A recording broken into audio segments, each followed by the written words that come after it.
Welcome to episode 200 of Silver Lining for Learning. It is quite insane that we are celebrating this 4.5 years after we started in the March of 2020 in the depth of the pandemic. And it has been a wonderful journey with some great conversations, with some great opportunities to speak with some amazing leaders. I am joined here today with my co-host Chris Dede from Harvard, Kurt Bonk from Indiana, Young Zhao from Kansas, Melbourne, wherever else he wants to be from, and Lydia Kao from Toronto. We have an amazing episode today because we have two awesome guests who have been great mentors and leaders in the field. We have David Berliner and Tom Reeves. But before I jump in, a quick comment. You know, as we've said repeatedly on this show, Young talked to us about doing the show for 2 or 3 months, and here we are, 4.5 seasons later, and we're still coming up with great show content. Thanks to Lydia, who's joined us, and others, and recommendations. So it's been exciting. It's been a way for us to do professional development, for ourselves as we discover new initiatives, projects, ideas, models, frameworks, and present them on the show, including last week's show was fabulous. If anyone's listening to this show, definitely go to show 199 and listen in to these young people creating their alternative schools experiences, homeschooling. Let's pass it on to someone here. Zhao, go ahead, Zhao. Yeah. Well, I think, as I said, the COVID, I think, I think we're talking about just now, COVID really started this show. I was making a bet. I think Tom and David, probably you were making the same bet to say, after 1 year of school closure, would education change? That's what we've been trying to do. Well, we haven't seen any significant changes in education, but we have on this show collected a lot of stories of change, of unimaginable changes, from all over the world. So I'm very happy that we're doing episode 200 and episode 200 with David and Tom. I think this is a wonderful time to celebrate and reflect. Thank you, Punya. Thank you, Zhao. And Lydia, as the newest host on our show, I don't know what your thoughts are about being a part of this moment here. Well, I think I remember watching the first episode of Silver Lining for Learning in my dormitory when I was doing my PhD in England in the middle of the pandemic. It was like 10 p.m. because of the time difference. So Silver Lining for Learning really kept me in good company throughout the pandemic and after the pandemic. So I'm incredibly excited and honored to be a co-host now, and hopefully I will contribute to the team and then bring more exciting episodes, and looking forward to the next 200 episodes as well. There you go. You may be the host, very soon, not only co-host, Yeah. All right, Kurt, I think can you remind our guests of the question that you had and lead us on? Microphone on. Yeah, microphone issue, fingers issues. I appreciate Tom and David coming on the show, and this early in the morning out in the West Coast for David and Punya and Young. People are going to be listening to broadcasts of this show, and they might have this as an assignment for their classes. Many professors are utilizing the Silver Lining for Learning shows for the respective classes. We're all coming from ed psych or ed tech areas, and so particularly in those areas, and they might really be curious about what set the stages of success for you. What were the seeds that germinated? What were some of the things that really led to get you on the national and international stage? If you were to list 2 or 3 things, or give advice for how one could find themselves in an advantageous position early in their careers or in mid-career, what would that be? What were some of the things that you took advantage of, or that were provided for you, or the guidelines that others gave you, the mentoring and so forth? If you had to give us some of the secret sauce. I was at a Brewer game last night. They had secret sauce we could put on hot dogs and bratwurst. So what would you say is Tom and David's secret sauce? Well, I can at least started rolling. I came in through Ed Psych, which is a lot of book learning about learning theory and classrooms. And one of my teachers, who I got to be very friendly with, Nate Gage, at Stanford, never went into a classroom. And I said, Nate, you're like the foremost educational psychologist. You did the handbook of research on teaching. And he says, oh, I can't go into classrooms. I fall asleep. And I, in my understanding of history, E.L. Thorndike, the founder of EdPsych, told his graduate students, don't go into classrooms, they're too boring. Um, so I decided to go to boring classrooms, and I just found them so unique, so fascinating, that their complexity did not send me away. Their complexity made me want to understand teachers, teaching, curriculum, schooling, the whole enterprise.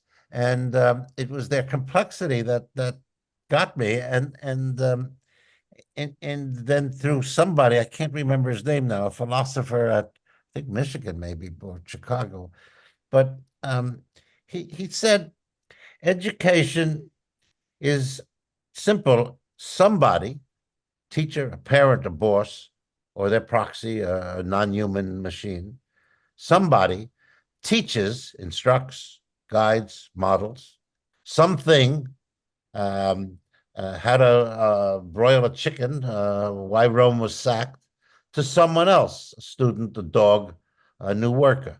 It's a four-variable problem. Somebody teaches something to someone else. It's a four-variable problem. And the endless variation of each of those four variables has kept all of us busy the rest for our professional lives. So that's how I situate what I did, what I was concerned in, what I loved about my field. Four variables, four simple variables, and you can spend the rest of your life trying to untangle the interactions. That's David, fascinating. I'm sorry, Tom. I was just going to ask David a follow-up question. 1995, David, the book you wrote with Bruce Biddle, Manufactured Crisis. I will have some similar question for Tom later. That is to me a life-changing, truly a book. I was interviewed a few days ago and asked me who changed your thinking. That was really, David, the most powerful book in my mind about how to look at data. We talk about the 5 variables. How we look at education is truly amazing. And then later on, you wrote a lot more books that very influential. One of your AERA presidential address about education reform, and you broadened the 4 variables really into poverty, into how our society does not take care of our kids. So I was really wondering about your 1995 book. How did you even come up with that? That's really a very strong defense of Thank you. education, right? Do you Yes. remember that book? Oh, very well. But I did it with Bruce Biddle, the sociologist, that I did the book with, not Bruce Joyce. Oh, yeah. Okay, yeah. And Bruce Biddle and I had just given a talk somewhere that got very popular. People passed around um, um, copies of the talk. It became the number 2 article in a brand new journal that Gene Glass was starting, and got downloaded a lot. I just got mad that people were saying how bad the schools were, how bad everything was. And because I was visiting schools, that's not what I saw. I thought I saw teachers and kids growing up well. So I called it a manufactured crisis. And I did it first as in fact, there's a little history here, if you have a moment. I was at an APA giving a paper, no, being a respondent to an EdPsych meeting, and all 6 of the people who were talking were ripping down the schools, the bad teachers, bad administrators, bad curriculum. And when it was my turn to reply as the discussant, I said to the panel, would any of you have been in schools in the last month? Please raise your hand. To the panel. And not a single hand went up but mine. And I said, how dare you criticize those teachers, those schools, those people, and you don't go in there? And I was incensed that the ed psych community, my best friends, wouldn't step into schools. And so I started talking of a manufactured crisis that all these people were making up who didn't visit schools, who didn't see teachers working hard, who didn't see principals going to the homes of their kids at night and bringing food. The wonders of our education system. So that got me started. And Nate Gage again, or said, you need to do a book. And so the manufactured crisis came out, and of course that catapulted both me and the arguments about reform right to the top of the list of everybody, which is fun for me. I just rode that my career as a defender of a complex system with lots of problems. But anyway, I had That's a a lot. lot of data. It's a book that's definitely worth reading. You know, there are not many books that's just really changes people. You know, but thanks, David. Yeah. Yeah. Yeah. Sorry, Tom, to have cut you off. Tom, go ahead. Oh, no worries, no worries. Well, looking back, I actually, Chris mentioned that in 1969 he had very, very long hair. In 1969, I had absolutely no hair because I was in the U.S. Army and they shaved my head and had to charge me 85 cents for shaving off all my hair. Anyway, but as part of my training in the military, I became a chaplain's assistant, and they sent me to a 1 week audiovisual training school at Fort Hamilton in Brooklyn, New York. And it really opened me up to the possibilities of how media and technology could affect education. Part of my role as a chaplain's assistant was to show character guidance films to soldiers every month. And so that's why I had to go to that school. The school itself was all programmed instruction. That was the hot thing in the 60s. And almost all of our lessons involved some sort of programmed instruction, but we also had to do practical things like they blindfolded us and we had to thread a 16 millimeter projector within a certain number of seconds, blindfolded, that sort of stuff. But that got me interested. So when I came out of the Army and went into college, I wanted to become a school teacher. I became a school teacher. But then and as a studying education, I read all the wonderful books, Postman's Teaching as a Subversive Activity and A.S. Neal's Summerhill. And I had this vision that I was going to go out and just be the most wonderful teacher in the world. And I taught in the Atlanta public schools and the DeKalb County public schools. And the reality, you use the word complexity, David. That is actually what it's all about, complexity. And it wasn't very long before I thought, I want to go to graduate school. So I did. And I was very fortunate. I went to Syracuse at the time of, I think it's golden program. I had Don Ely, Phil Doty, Ed Kelly, John Keller, Richard Clark. I had 5 courses with Dick Clark, Richard Clark, famous Clark Cosma debates and everything. Just a wonderful, wonderful program. And I also, as part of I was the research assistant for David Krathwold, who is an amazing scholar. And he would send me to the library to find articles for him and so forth. Anyway, I had a great graduate program. And so, working, what really I feel like is the highlight of my program was that graduate program. And being at Georgia, I was there 39 years. That was my major goal, to kind of recreate that program, to create a program that really prepared people for the professorate. And I think that was something that, of course, working with my colleagues, Kent Gustafson, Murray Tillman, Jim Oakey, and others to develop a program like that. So anyway, just to kick it off, just saying that those experiences kind of build on each other and start off a career.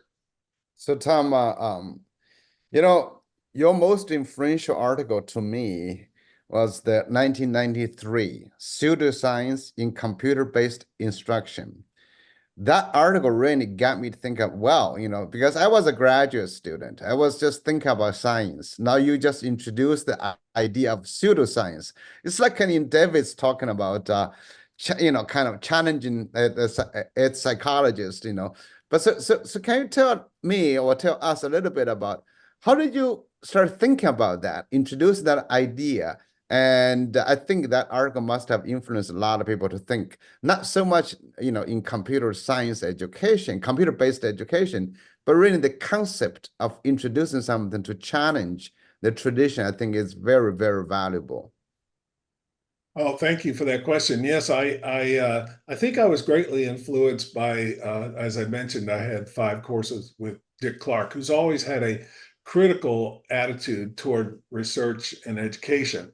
Um, Interestingly, I just finished a book called Science Fictions by Stuart Ritchie from the UK, and the subtitle is How Fraud, Bias, Negligence, and Hype Undermine the Search for Truth. And I really recommend this book to everyone. If I was teaching doctoral students today, I would have them read this book because it really goes into detail with many examples of how flawed our science has become, largely because of outside pressures to bring in funding and to publish or perish and those sorts of things. So as you know, educational technology has always been long on promise and woefully short on follow through, unfortunately.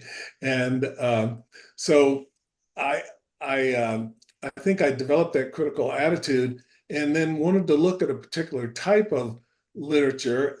There were a lot of promises being made about computer-based instruction, just as there are many promises made today about generative AI. If you look up generative AI in education and in the news, you see these headlines like, you know, generative AI is set to shake up education.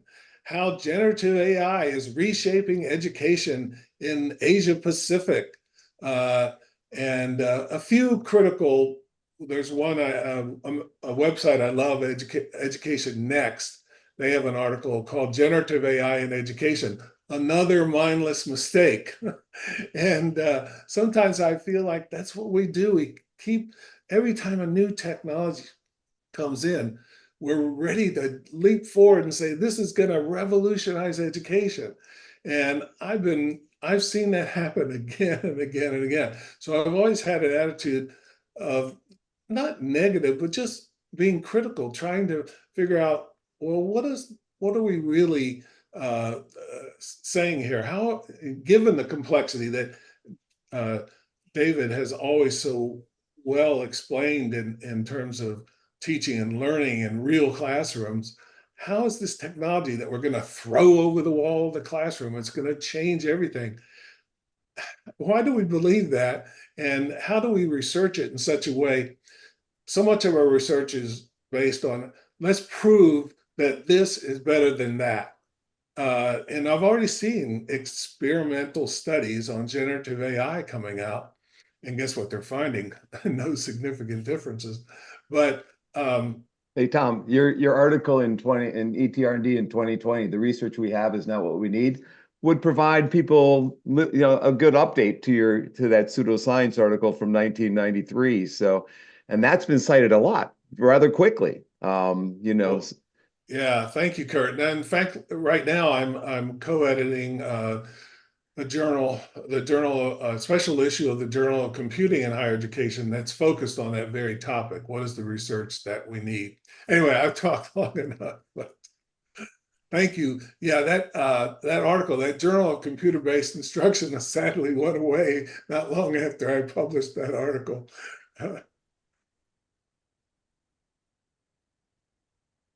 I think, Chris, you wanted to jump in?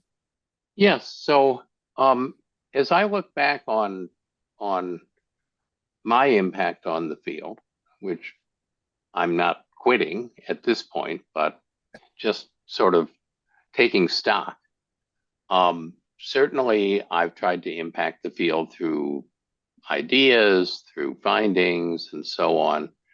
But I really wonder if my greater impact hasn't been the people I've mentored and the students that I've taught. You know, that's kind of the seed corn of the future. And so I wonder if you have advice for people at any point in their careers as they teach students, as they mentor people who may come after and move not into their exact shoes, but certainly into a similar role to them. What advice you have about being that sort of a mentor or teacher? Well, I'd like to answer that by saying, go to schools and talk to teachers. I've lived in university schools of education, and the number of people giving instruction in a school of education who don't know shit about what's going on in schools has driven me crazy. Um, Teachers have lives. They need to be understood. Classrooms have complexities that need to be understood.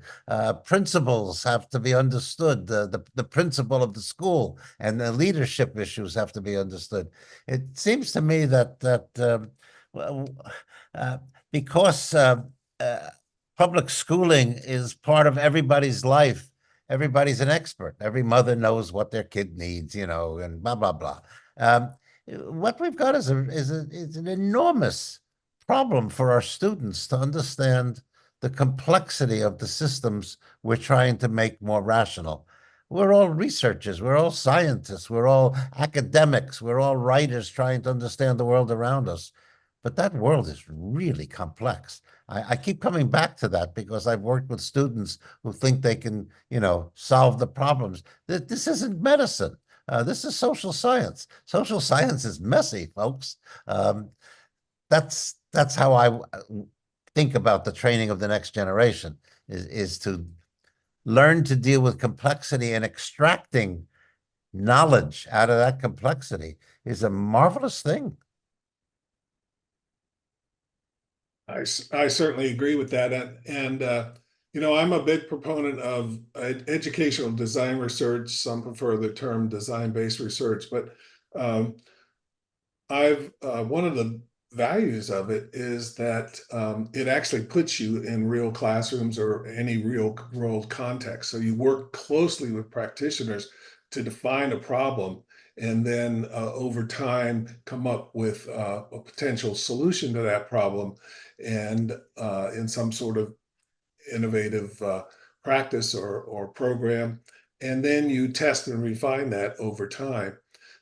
So it's a very different type of research, and I try to get my doctoral students involved in it quite a bit. I've written a lot about it with Susan McKinney, who's a professor at the University of Twente in the Netherlands, and we had a chapter in a book called Design-Based Research in Education Theory and Applications called Graduate Students Writing Design-Based Research Dissertations. And a lot of times people will say to me, well, I'd like to do design-based research or educational design research as a doctoral student, but I can't because it takes too long or it's too complex and so forth. And in this chapter, we really lay out how it could be done, and it has been done. And I've had quite a few students who've done that. And the value of it is that even if you don't get big significant differences and so forth, you are going to have a positive impact in a real classroom working with real teachers and real students. And hopefully you also tease out some new design principles that could be applied by others in other contexts. That's the ideal. You know, as I mentioned earlier, so much of our research is trying to prove that X is better than Y. Design-based research changes the question to how can we make this work? And then how do we understand why it works? So you get both practical innovation and design principles. So I really encourage people to get involved in that approach to research as opposed to, so much of our traditional approaches. But anyway, that's just one perspective on that. Thank you, Tom. And I just wanted to put in a quick comment here. So when I was graduating with my PhD from Urbana, the place I wanted to come to was Arizona State because David was the dean there. And when I got the offer from Michigan State, I held off saying yes, hoping that I would get an interview call, and I never did. Just rubbing it in, David. We could have been colleagues way before, but finally I did end up at ASU. So that's wonderful. And the large part was, David, because of reading your writings, And then Thank you. Tom and I met when we were invited to Twente. And the funny story there is that Tom, I think, saw my website where I had a picture that had been taken by my daughter, which had me in dark glasses looking like some weird Indian James Bond. And Tom was like, "Who is this punk?" And I went in thinking, oh my God, this Tom Reeves, big name, must be the stuck-up guy. Very anxious, being a junior faculty member. And I remember, Tom, listening to you present. You went first presenting there. And we actually had a couple of quotes in our slides which were identical. And I think we clicked from sort of the first hour that we had a conversation. And what has always stood out, and this is where I'm leading with this vague little narrative, is both of you bring a deep humanism to the work that you do. And I think that to me is something that the next generation of scholars really need to be thinking about. It's very easy, David, as you said, to sit back and say, I understand what learning is, so on and so forth, and I don't really need to get into the swampy marshlands of actual practice. That it's very easy to conduct a research study, Tom, as you say, which looks at the effect of A versus B. I think you give that example of chewing gum in some of your presentations, that chewing gum helps improve, performance or something that way, which very well may be true. But I think it's this combination of a deep humanism with a recognition of the complexity of the practice, of the complexity of the human situation where learning and engagement and all that happens, whether we are talking mediated by technology, whether we are talking in actual in-person, one-on-one situations or whatever it may be.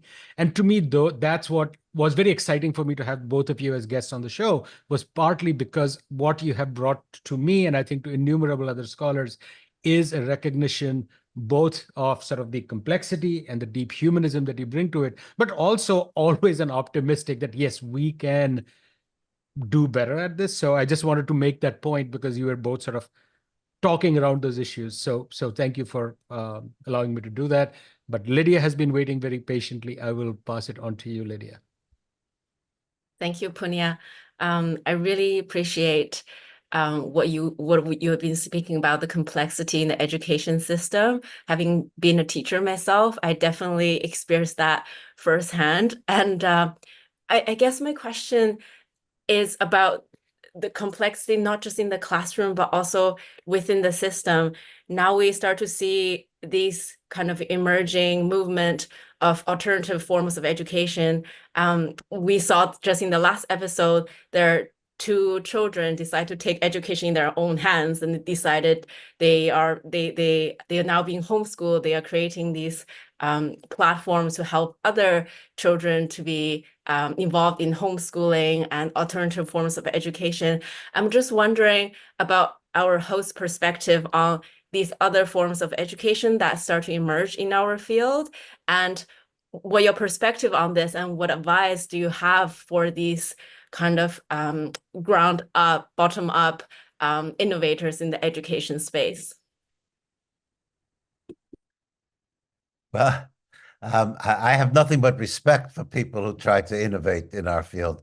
But fundamentally, education is a relationship between an instructor and a kid, primarily. It could be a parent, it could be a teacher, it could be a supervisor at a factory. and those are human relationships, and human relationships are difficult. For example, there are a lot of divorces. There are divorces in this world. Those are human relationships, and they don't work. So what we have to understand is, when I talk of complexity, I'm talking about the complexity of human beings. I mean, this isn't an automotive system. Engines are complex, but that they don't get insulted. They don't walk out of the classroom. They don't stop doing their work because they're mad at you. Human systems are incredibly difficult to manage, and we've got 100,000 schools out there. I think we've got the 3 million teachers out there, and trying to understand a system that complex. I think we're all wonderful people trying to deal with extracting knowledge, usable knowledge, replicable knowledge from systems this complex. I think, I'm very proud of being an educational researcher, that I've gone into this field purposely to try to extract knowledge from complexity. Um, I well, I think I said enough. You get my gist of it, I think. Yeah, I'm very excited as I see people like that you had on your program last week that are taking pedagogical ideas that are really sound and then applying those within the context of using various technologies.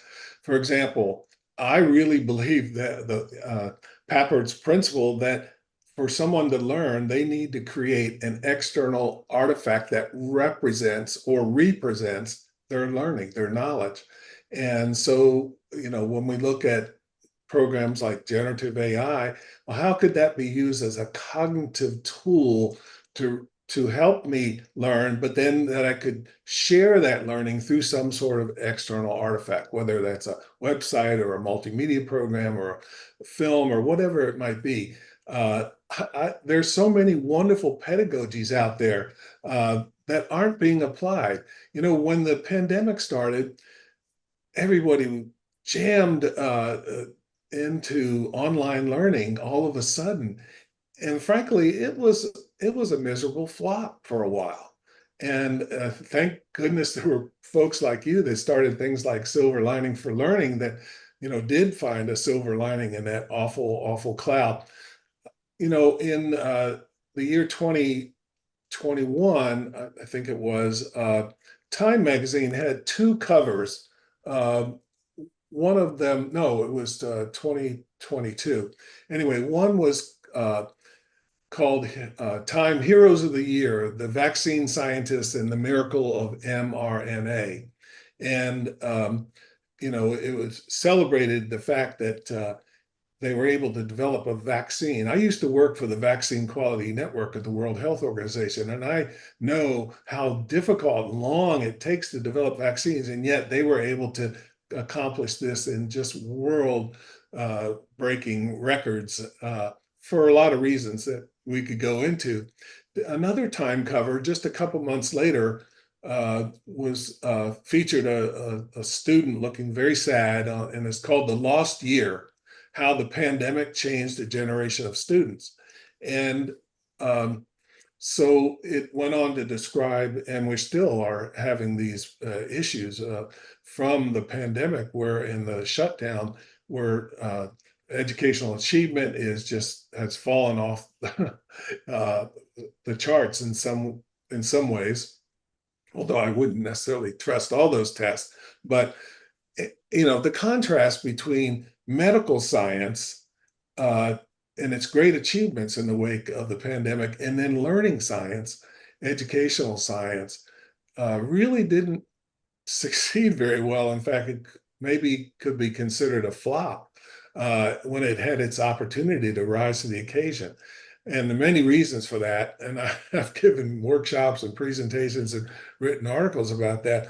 But anyway, it just, for me, really highlights that we need to do better in educational research. And educational research is always changing, that's for sure. I'm a proponent of educational design research, but there are other new approaches out there. I remember my first couple years at Georgia, I had a doctoral student. She wanted to do a qualitative research study, and I mentioned it to another professor, and I said, she wants to do a qualitative study. That's very exciting. And he said, oh, I guess she doesn't want to graduate. And that's how negative people were at that time toward qualitative research studies. And I've seen that kind of reaction as new approaches to research are introduced. And I think we need to keep pushing the envelope on how we do research. And so anyway. So I got to jump in. This is a great opportunity. So both Tom and David, you've gone through decades of not only doing research, but actually participating in supporting or guiding educational policies, educational practices in many ways. And so, we've been doing this for a while. And the question I have, in terms of your complexity, like David said, one of them is the external complexity. Another thing, I think when Tom was talking about educational research, we have one thing that is really making education more complex but less effective. That's there's major education reforms, right? Like remember No Child Left Behind, and after that, all these big changes. So I was wondering if you could reflect on these changes. If you feel like ranting against them, go ahead. I mean, I think they're just horrible, all these big changes. But really, to advise younger researchers, how should we look at them and deal with them? Because there's all these policies coming down trying to simplify education, right? They take a very very simple view of education, and then they drive something down to say you should do this. With 100,000 schools, 3 million teachers, they just say you should do this. And I just want to just reflect a little bit about that. David and Tom. Well, when I when I taught the Ed Psych course or the research methods course, um, I always brought up the issue of replicability. The hallmark of a great research program in physics or biology is replicability. I mean, what you say can be replicated. If you give an injection, it actually cures you. Um, the the problem with education is replicability in social systems. Um, I don't think we can trust our research to always be replicable in this city with this teacher with this textbook because of the complexity of the system. I keep coming back to complexity. That doesn't mean I'm against research. It doesn't mean I haven't trained researchers. It doesn't mean I believe you can't go learn and extract knowledge from schools and systems. It's just that Thorndike was right. Classrooms are really complex. That's 100 years old at least. Um, it seems to me that our research will always suffer from replicability because it's embedded in social systems, and people think of research as replicable. They get solid knowledge. We get tentative knowledge, and I try to urge people to understand there's nothing wrong with our research programs, nothing wrong with our research methods, nothing wrong with us as researchers. We deal with more complexity than the physicists do. Yes, absolutely. I look back at our field and I think about these innovations. For example, millions of dollars were spent developing a cognitive tutor to teach algebra. And I remember going to an AERA session with Dr. Anderson, Professor Anderson, John Anderson, and he said, we've developed this wonderful cognitive tutor, but then we threw it over the walls of the classroom and it didn't work. And he said, we now know we should have started in the classrooms with this program. We should have worked with teachers to figure out how to implement this. I don't know what the status is. Maybe Chris does of that cognitive algebra tutor. Algebra is such an important subject. It's a gateway to so many other further studies in the STEM area. And, they did develop what it seemed to be a really effective algebra tutor. but it couldn't get implemented very well. And that's goes back to the complexity. Chris, do you know what the status of the cognitive tutor for algebra that was developed at Carnegie Mellon University? Well, it's still a commercial product. It's in a lot of schools. I think the interesting piece of research that relates to our discussion is that they found that the best results were obtained when classes with the tutor were alternated with classes with the teacher.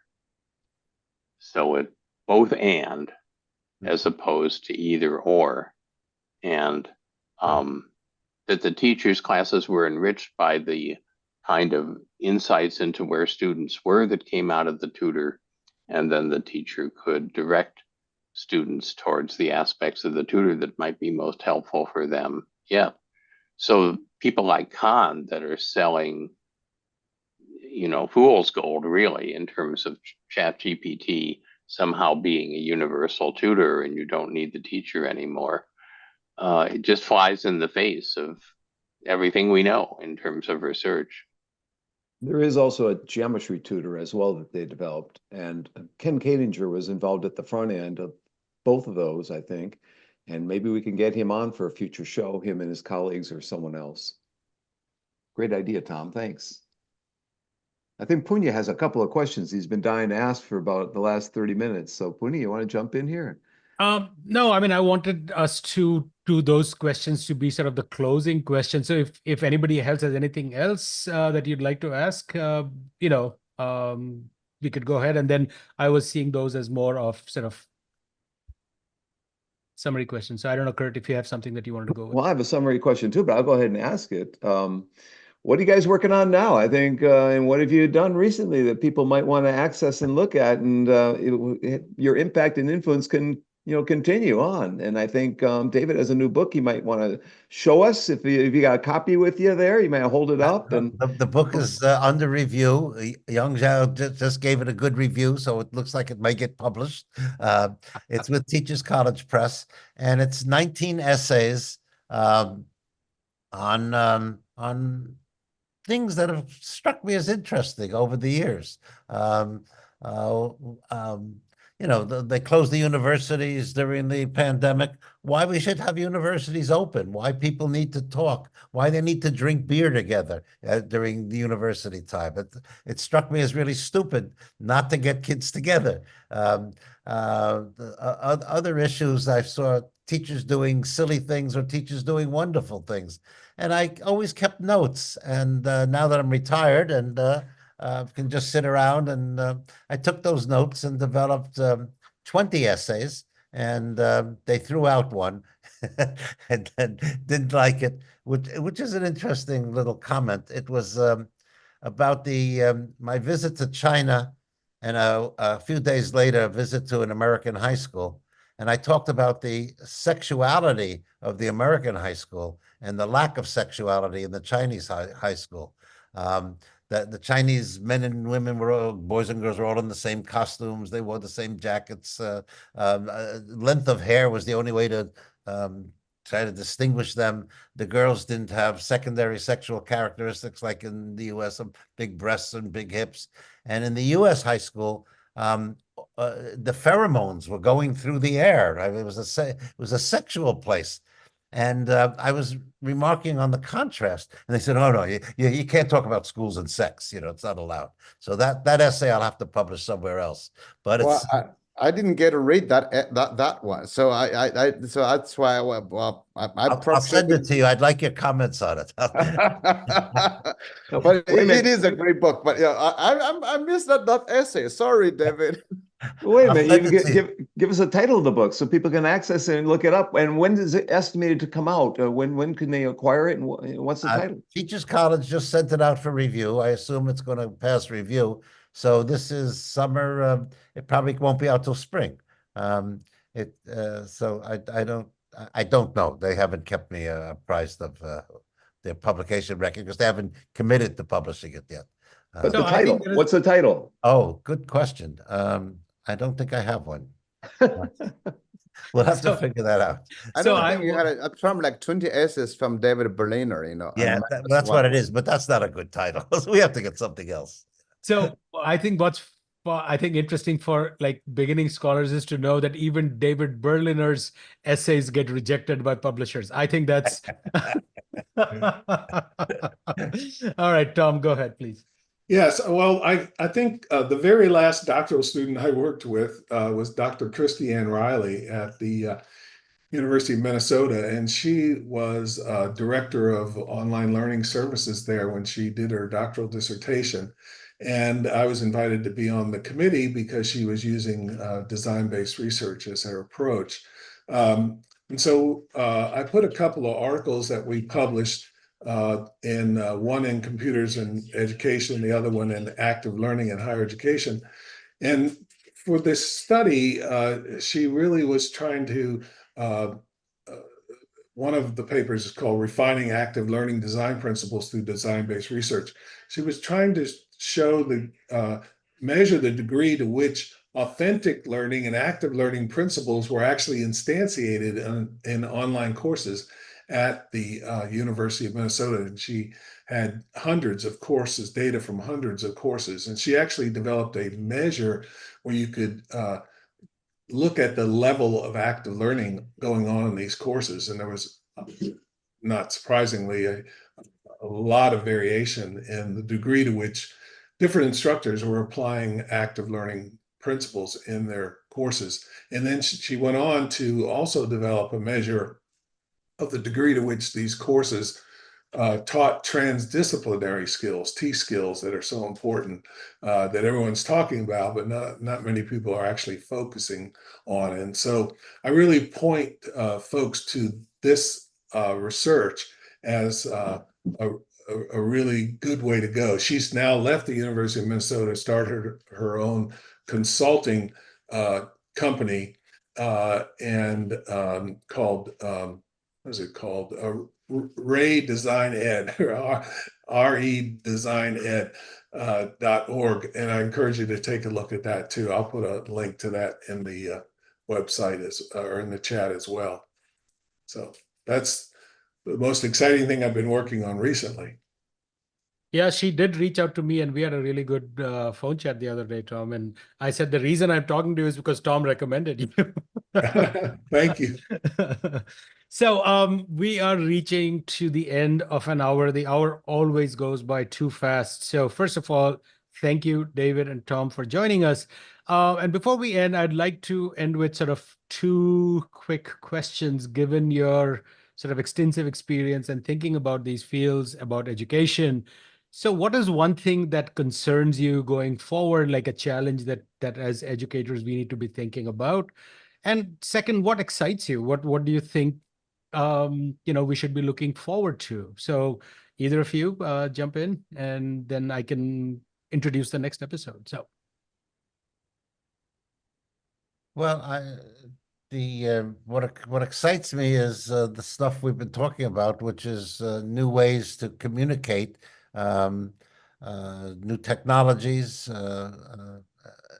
to keep people learning more than in school. Remember, once upon a time, the American system was if you didn't go to school and have a book, you didn't learn. There was no TV, there was no radio. Parents weren't educated. You really didn't learn unless you had schooling in earlier America. And now the learning opportunities are enormous, and our quest now is how to control for youth what they're exposed to, not being exposed. Okay, so remember, once upon a time there was no exposure, there was nothing. Not too long ago, 100 years. Now there's overexposure to learning opportunities. If you're going to raise youth, you need to understand what they're learning and the values they're learning too, because the educational system is not the only one that's now shaping their values of, let's say, citizenship, which we might want to consider too as part of our schooling system. So it's a different world, and it's got lots of affordances, but it means also that we have to think more about how we control it for youth. That's what concerns me. What excites you? Sort of Um, the flip side of that. a good meal every now and then. Uh, uh, there's very, I'm, I'm laughing. I'm excitable by lots of things. There's no one thing, but every now and then I read something, I get excited. And what's nice is I have the opportunity now that I'm old and not working full time. I can sit down and write about it.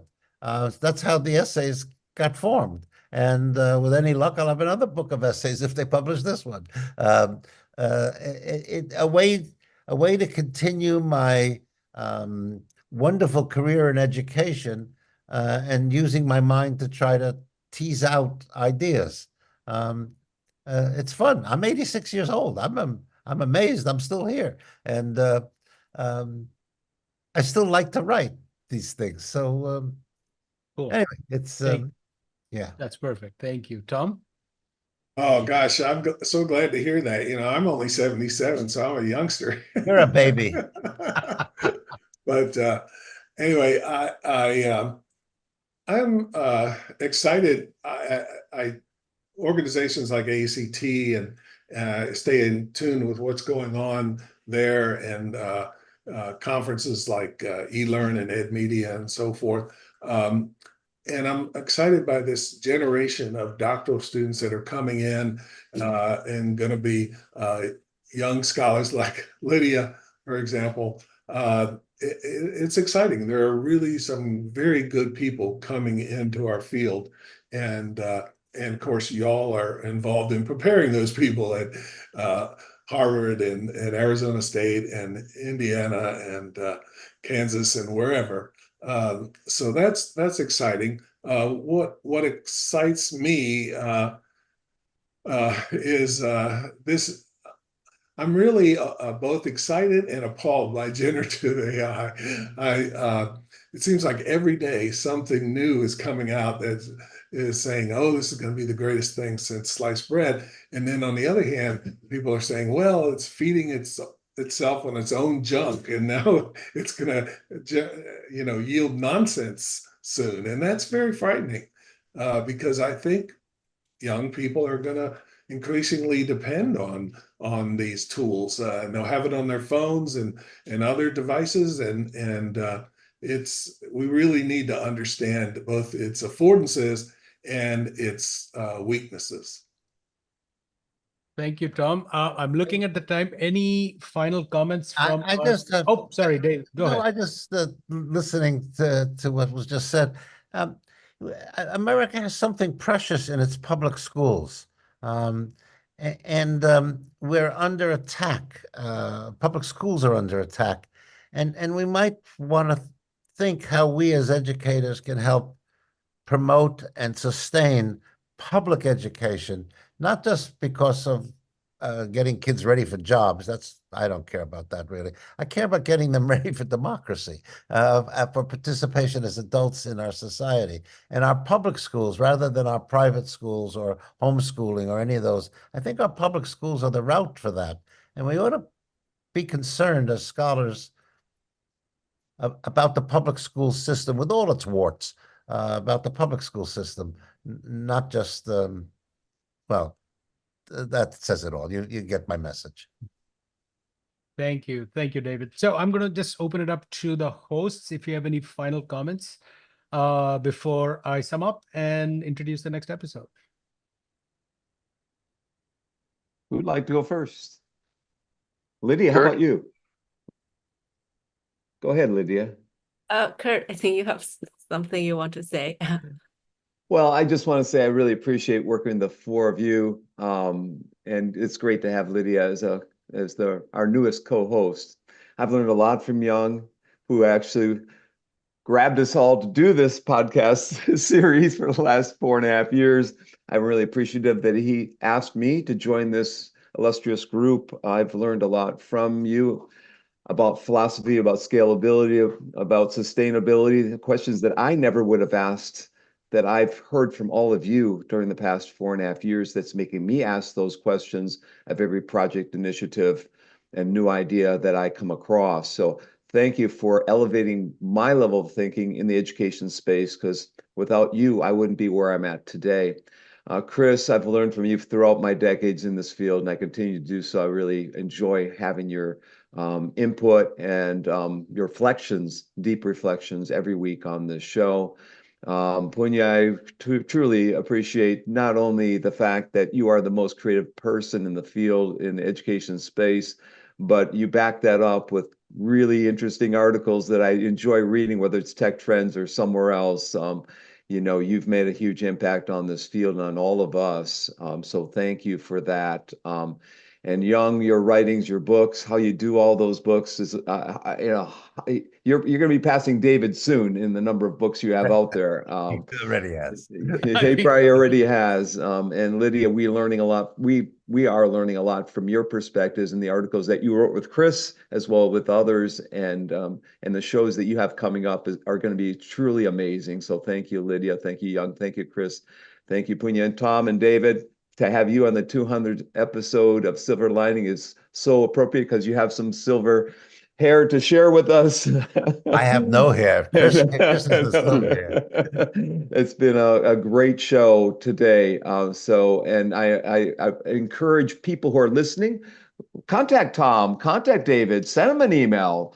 I'm sure they'll respond to you. Bring them into your class to have reflections in your classes around the world. So thank you, everyone. And Punya, back to you. Hold on, you. Punya. I Go think ahead, there's Zal. some in the beginning there are some glitches on the YouTube, so I want you to reintroduce our I was going to, hosts yeah, I was and going to our do that. guests. Okay. Yes, I think so. I was just going to suggest that. Why don't I close this out, and then we can do it after that, if that's okay. Is that okay? All right, good. I just want to again thank you, Kurt. That was very sweet and kind, and you know that is reciprocated by all of us. It has truly been a pleasure doing this for 4 years, with hanging out with all of you every Saturday. It's crazy. It's built into the fabric of my life right now, and that's something. But I also want to thank David and Tom for something specific, because what you have done for us as a field, and I think for us as individuals, is modeled for us what a genuine life of the mind, which is deeply engaged with the world, can look like. There are people who do one or the other. The field that we work in, as we have talked about, is incredibly complex. At some level, David, I think I loved what you said. It's a 4-variable equation, but it's amazing how much complexity emerges from just those 4 variables. And I think to approach that with a clarity of mind, even while respecting the complexity, is a very fine line to walk.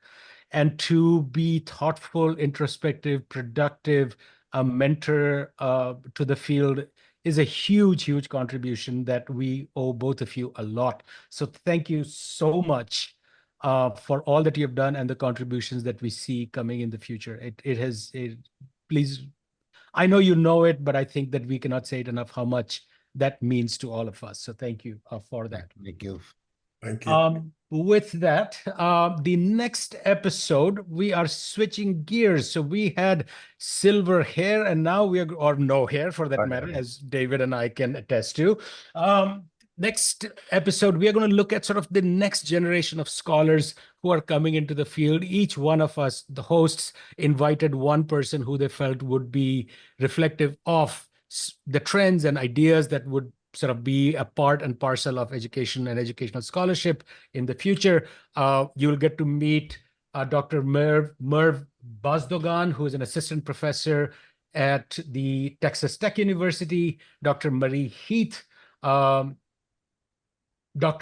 Said Ahmed Rahimi, and Priyank Sharma, who will be 4 young scholars who will be joining us next week at noon Eastern, and really excited and looking forward to this conversation. Priyank in particular, just like Lydia, you said that you heard silver lining during the beginning of the pandemic. Priyank was a regular on our show, on our episodes, right at the beginning, and we have sort of stayed in touch, and it's great to have him back here as well. So with that, thank you again very much for a wonderful episode, wonderful conversation. We could have gone on forever, but with that, I just want to say thank you again and see you next week.